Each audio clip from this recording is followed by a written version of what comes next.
सांगली सातारा विधान परिषद निवडणुकीत आता अत्यंत धक्कादायक आणि मोठी राजकीय घडामोड समोर येतेय।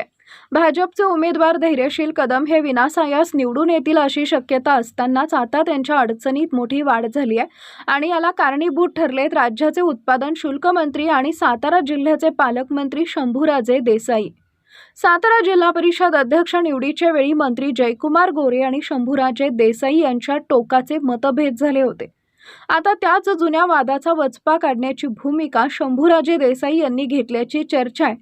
महायुतीचे घटक पक्ष असलेल्या शिवसेना भाजपमधील अंतर्गत चकमकी आता चव्हाट्यावर आल्या असून शंभूराजेंनी भाजप उमेदवाराला सहकार्य न करण्याचा पवित्रा घेतल्याने धैर्यशील कदमांची धाकधूक चांगलीच वाढली आहे। या अंतर्गत बंडामुळे आता मंत्री जयकुमार गोरे, मंत्री शिवेंद्रराजे भोसले आणि खासदार उदयनराजे भोसले यांची प्रतिष्ठा पणाला लागली आहे। तर दुसरीकडे राष्ट्रवादी शरदचंद्र पवार पक्षाचे उमेदवार अभयसिंह जगताप यांच्या आशा पल्लवित झाल्यात।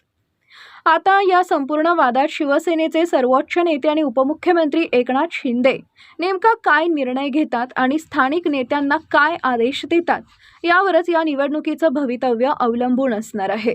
शिवशाही न्यूज प्रतिनिधी शुभम कोदे, सातारा। नाही, मला देखील आजच बघा वर्तमानपत्रामध्ये समजलं की एका ठिकाणी 11 वाजता जमायला सांगितलेलं आहे शहराच्या जवळच्या एका साखर कारखान्यावरती आणि तिथून काही पर्यटनासाठी लोक जाणार आहेत असं समजलं मला। मी काय त्याची माहिती घेण्याचा प्रयत्न देखील केलेला नाही। उद्या काल आमची प्रमुख जी कोर कमिटी जिल्ह्याची आहे शिवसेनेची, मग संपर्क प्रमुख कणशे साहेब आहेत, संजू बाबा निंबाळकर साहेब आहेत, राजेंद्र यादव आहेत आणि बाकी आमचे 9-10 सदस्य आहेत, यवंतराव शेलार। आम्ही प्राथमिक चर्चा काल ह्या बाबतीत केली आणि त्याच्यामध्ये असं ठरलं की आपल्याही सदस्यांची मतं ऐकून घ्यावीत। जवळपास 46 मतदान हे शिवसेनेचं आहे जिल्ह्यामध्ये। तर उद्या आम्ही 11 वाजता सर्व सदस्य जे मतदार आहेत त्यांची बैठक बोलवलेली आहे साताऱ्यामध्ये। जी कोर कमिटी आहे म्हणजे आमची 10 लोकांची 11 लोकांची, आम्ही सर्वजण त्यांचं म्हणणं ऐकून घेऊ आणि शेवटी आम्हालाही कोर कमिटीला मर्यादा आहेत। आम्ही त्यांचं म्हणणं आदरणीय एकनाथजी शिंदे साहेबांच्या कानावर घालू आणि मग शेवटी मला असं वाटतंय आमच्या पक्षाचा तरी निर्णय शिवसेनेचा हा मुंबईमध्ये होईल, कारण माननीय शिंदे साहेबांच्याकडे हा विषय सगळा सदस्यांचं मत काय आहे लगोलग आम्ही मिटिंग झाल्या साहेबांच्या कानावर गोपनीय अहवाल पाठवू आणि मग तिथून आम्हाला जो काय आदेश येईल त्याप्रमाणे पुढचं धोरण ठरेल। समन्वय बैठक जी झाली महायुतीची त्याला तुम्ही नव्हता, मुख्यमंत्री नव्हते, तुम्ही कार्यकर्त्यांशी अजून चर्चा केली नव्हती म्हणून तुम्ही त्या बैठकीला गेला नव्हता की नेमकं काय कारण? नाही, कसं आहे बघा, याच्या आधी नगरपालिका निवडणुकीच्या वेळी मी समन्वय करायचा प्रयत्न केला पालकमंत्री म्हणून। माझ्या निमंत्रणाला कुणी त्या भाजपच्या दोन्ही मान्य मंत्री महोदयांनी आमदारांनी काय प्रतिसाद दिला नाही। जिल्हा परिषदेच्या वेळी एकदा केला सुरुवातीला, तेव्हाही त्यांनी कुणी प्रतिसाद दिला नाही। मग जर समजा पालकमंत्री जिल्ह्याचे समन्वय करायसाठी बैठक बोलवतात तेव्हा तुम्ही म्हणता की तुम्ही येत नाही आणि लगेच समन्वय समिती बैठकीच्याच दिवशी तुम्ही जाहीर करता की स्वबळावर भाजप सत्ता मिळवल। तर तुमचा जर असा प्रतिसाद असेल तर शेवटी मग आम्हालाही विचार करावा लागला ना।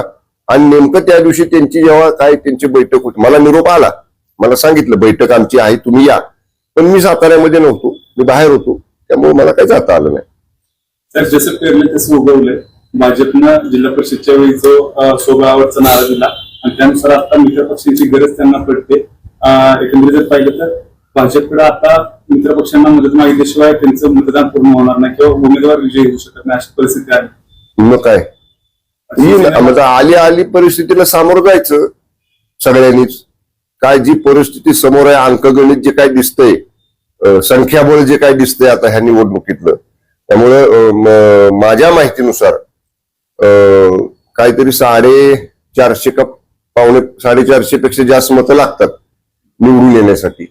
त्यामुळे आता ते बहुमत गाठणं ही आता त्यांची जबाबदारी आहे किंवा ती बहुमत गाठलं पाहिजे यासाठी सगळेजणच प्रयत्न करतायत। ताज्या घडामोडी जाणून घेण्यासाठी शिवशाही न्यूज यूट्यूब चॅनलला सबस्क्राईब करा। आपण हा व्हिडिओ फेसबुकवर पाहत असाल तर फेसबुक पेज फॉलो करा आणि शिवशाही न्यूज.com या आपल्या वेबसाईटलाही भेट द्या।